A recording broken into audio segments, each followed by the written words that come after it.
foto, y ahí está la foto. Bien, pues la Cámara de Diputados se eligió el 22 de julio y se lo comentamos aquí cuando lo eligió, cuando lo tomó la decisión, en una sesión extraordinaria a nuevos integrantes. Son 4 nuevos integrantes: Norma de la Cruz, Carla Humphrey, Fernando Faz y Hugh Espadas. Bien, pues hoy hemos invitado aquí a este nuevo consejero del Instituto Nacional Electoral, a Hugh Espadas, y le damos la bienvenida a los periodistas. Tenemos ya en la línea. Muchísimas gracias. Gracias por estar esta tarde aquí en Los Periodistas. ¿Cómo está, consejero? Pues primero que nada, muchas gracias a ustedes. Realmente son los que nos permiten cumplir con nuestra obligación de comunicarle a la sociedad lo que estamos haciendo. Es un gusto estar acá. Gracias, consejero. Varios temas, muchos temas sobre el INE. Es polémico el INE en estos días, en estos últimos meses ha sido cada vez más polémico. Yo le diría, el próximo 2021 va a ser la elección más grande de la historia. 94 millones de mexicanos eligen a 500 diputados federales, 15 gobernadores, 30 congresos estatales, 1,900 alcaldías. Yo le preguntaría, ¿hay condiciones para que se desarrolle una elección tranquila, pero sobre todo, y creo que esa es la gran petición del mexicano, sin ninguna duda de que serán totalmente transparentes y libres? A ver, sí hay condiciones para que haya una elección tranquila. Esta condición no se debe al INE, se debe a la sociedad. Es decir, somos una sociedad que de manera cada vez más rutinaria acude a las elecciones y donde los incidentes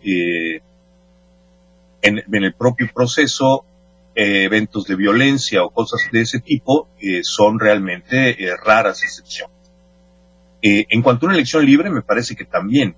Es decir, hace ya muchos años que expulsamos como sociedad de las casillas grandes problemas como la duplicidad de credenciales, la multiplicación de boletas, el robo de ánforas, las urnas embarazadas y otra serie de cosas que han quedado en el pasado y que eran instrumentos para adulterar el voto del ciudadano en la casilla misma. Esto, la sociedad ha sido exitosa en expulsarlo de la casilla. ¿Tenemos elecciones perfectas? No.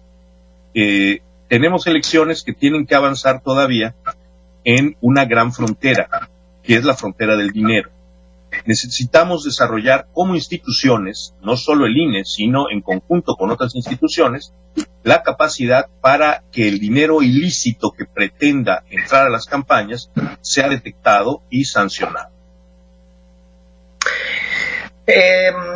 Fíjese que hace muy poco tiempo, en 2017, había dudas sobre las elecciones y hubo, de hecho, reclamos sobre la limpieza de las elecciones.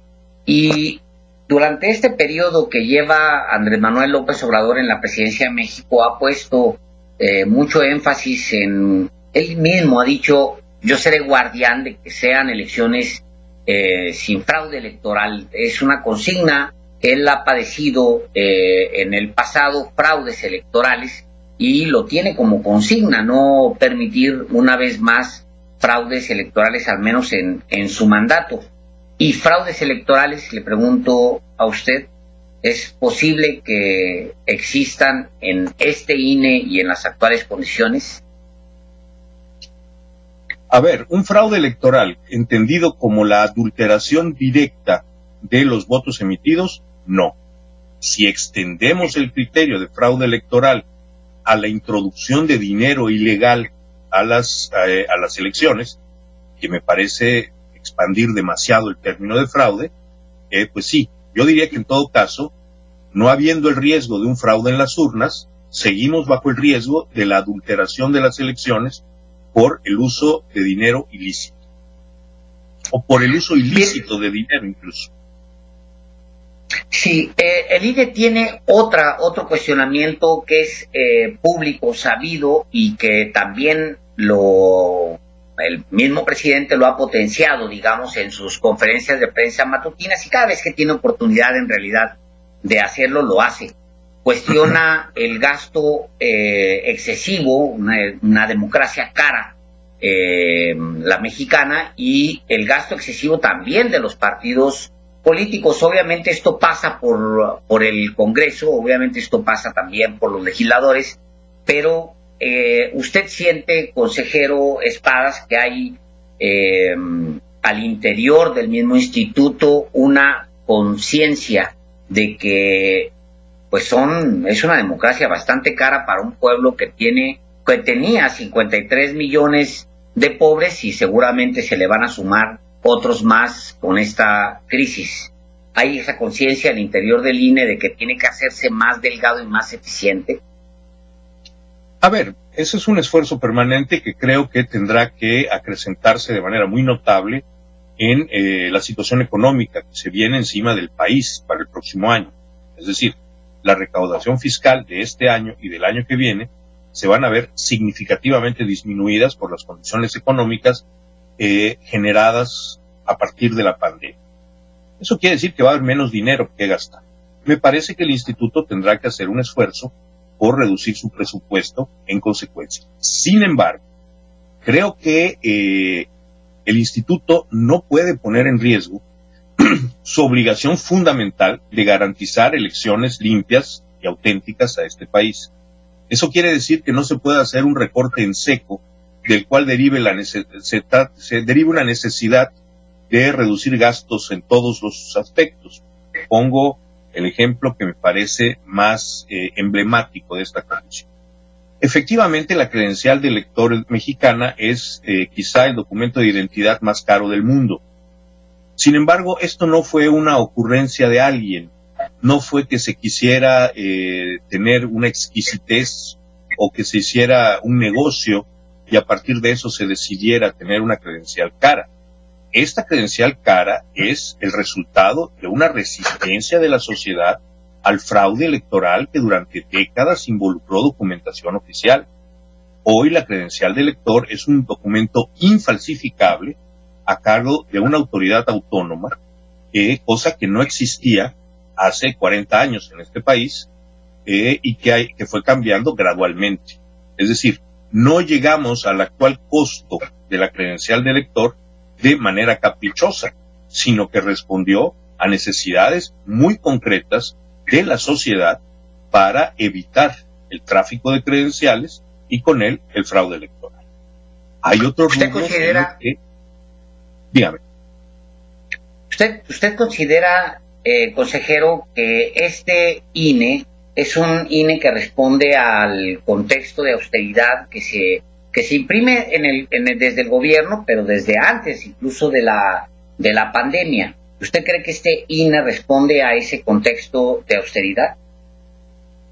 No tendría una respuesta clara para eso. Me parece que otra vez hay que valorar cada rama de gasto. Habrá ramas en las que sí, pero otra vez, la producción del padrón electoral, por ejemplo, pues cuesta lo que tiene que costar, y eso cabe en cualquier política de austeridad.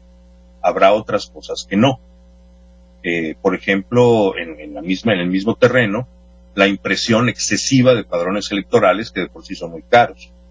El uso de recursos para otro tipo de cosas, el tipo de eventos que se patrocinan, por ejemplo, se puede discutir. Pero me parece que hay gastos que están en lo que tienen que estar y que eso tiene que caber en cualquier modelo de austeridad. Ninguna austeridad puede suponer cercenar partes fundamentales de que al instituto le permiten entregar a la sociedad el servicio que le tienen que entregar, que son elecciones limpias. En cuanto al financiamiento de los partidos, esto es un proceso que tiene que darse, es decir, sí creo que los partidos gastan demasiado, pero tampoco se puede poner la carreta delante de los bueyes. Es decir, para que se pueda exigir a los partidos políticos gastar menos, lo primero que se tiene que hacer es controlar el dinero privado que entra de manera muy diferenciada a los distintos partidos políticos, con diferencias regionales también. Es decir, no se le puede decir a los partidos, vas a tener menos dinero legal para hacer las elecciones, pero si te pones abusado, puedes obtener dinero ilegal porque no tenemos manera de controlarlo. Me parece que sería un gran despropósito. Entonces, la reducción del financiamiento a los partidos tiene que venir acompañada de otra serie de medidas, la principalísima, la efectividad para impedir la entrada de dinero ilícito a partidos o procesos electorales y, desde luego, la capacidad de sancionar estas acciones. Esto podrá llevar a la discusión de la duración de las campañas, del tipo de gasto electoral que está permitido y otras cosas que resulten finalmente en la reducción del presupuesto de los partidos. Pero intentar hoy en seco una reducción de los partidos políticos sin tener control sobre el dinero que de manera ilícita puede entrar sería totalmente contraproducente para la democracia mexicana y, en última instancia, más caro.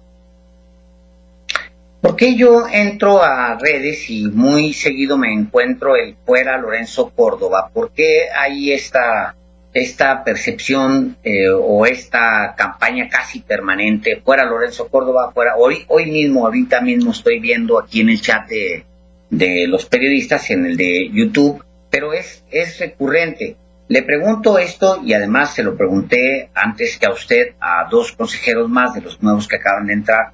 ¿Usted cree que Lorenzo Córdoba tenga ya un desgaste pues, por la exposición, por lo que sea, por el cambio de aires incluso? ¿Usted lo siente? ¿Usted lo cree? No lo vería de esa manera y sobre todo no desprendería esa conclusión de lo que se dice en las redes sociales. Es decir, si fuéramos a juzgar el desgaste de un político por lo que se dice de él en las redes sociales, pues ya estaríamos buscando quién que apague la luz. Las redes sociales son un espacio libérrimo de expresión. Se expresan muchas cosas que reflejan sentimientos diversos, actitudes políticas distintas.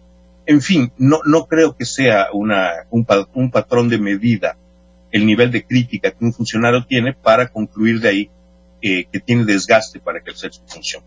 Lorenzo Córdoba ha sido electo para un periodo de 9 años, que me parece que va a concluir perfectamente. No veo que se encuentre inhabilitado de ninguna manera para ejercer sus funciones, así que creo que no hay, para decirlo con toda claridad, no hay una debilidad institucional por ahí. El presidente del instituto no representa un flanco débil para la institución.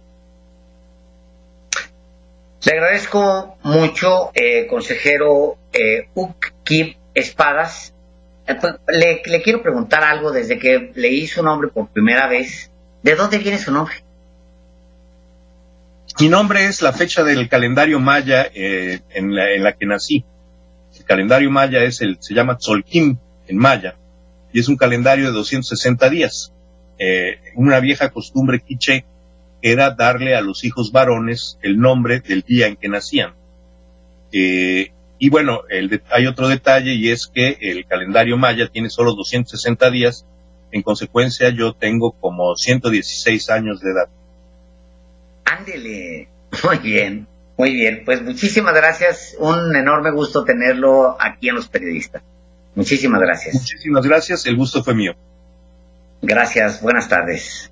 Vamos a un corte, volvemos.